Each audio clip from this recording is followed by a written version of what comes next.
So you've probably heard the term we're creatures of habit, and there's actually a lot of truth to that saying, but you may not realize it. So let's talk about it and how it might actually be helping you and how it might actually be stopping you. But before I do, allow me to introduce myself. My name is Ali. I'm a clinical hypnotherapist, NLP practitioner, and EMDR practitioner. Okay, so we're creatures of habit, and how is it helping us and how is it hindering us? So our brain is a series of experiences and beliefs and things that it learns to do. Habits, right? Actually, there's a term called habituation, and it's kind of works like your brain over time learns things and stores things in the back of your subconscious mind, and it kind of is a bit like a library where it sort of takes a catalog of everything in pictures and experiences, and it kind of captures it like a camera and keeps it in the back of your mind, kind of like a bit like a rainy day type situation. Okay, so how can this actual brain help you, this habituation or this force of habit, like they say? Okay, so imagine you're in a dangerous situation and your body starts to react and it starts to make you feel like you're not safe. Okay, your body's acting in a way of, okay, I don't like this environment, I don't like that the way this person is acting, I need to protect you. Okay, so in a lot of ways it's kind of taking you back to a space of, okay, last time this wasn't a good situation, I need to get you out of here. So in a lot of ways that will protect you, and your body will start to fire off things like fight or flight responses to keep you safe and get you out of that situation, or make you act in a way that will take you into a place of safety and security, right? So in a lot of ways, if you're driving or you're in an unsafe situation, these sort of intuitions and cues from your body are really, really good. But how can it really hinder you and stop you in life?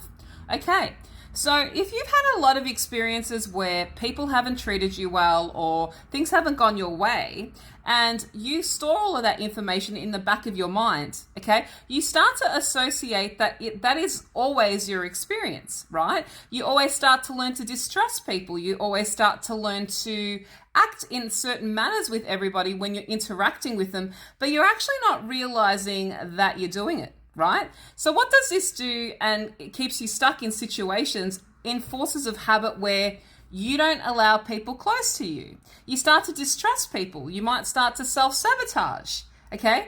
And you don't even realize that you're doing it.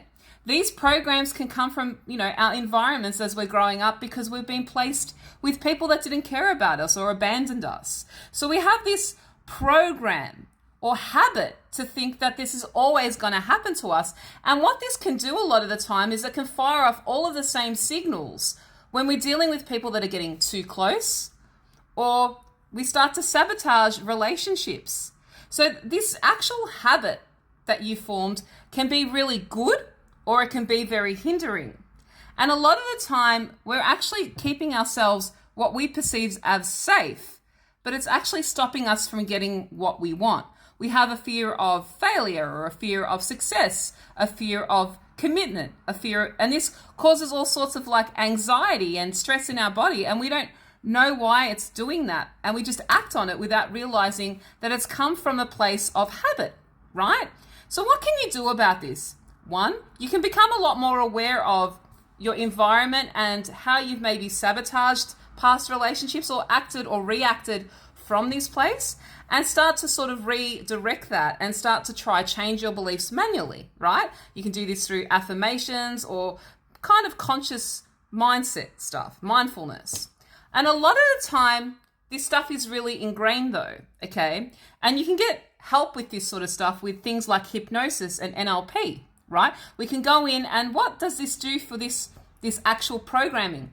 The beauty with hypnosis and NLP techniques is we're working with your subconscious mind. We go in the back end and we kind of upload new software, right? So when you're actually encountering these situations in life, your actual brain is starting to process from the new space, new habits, new beliefs, and starts to upload that and starts to integrate that into your life.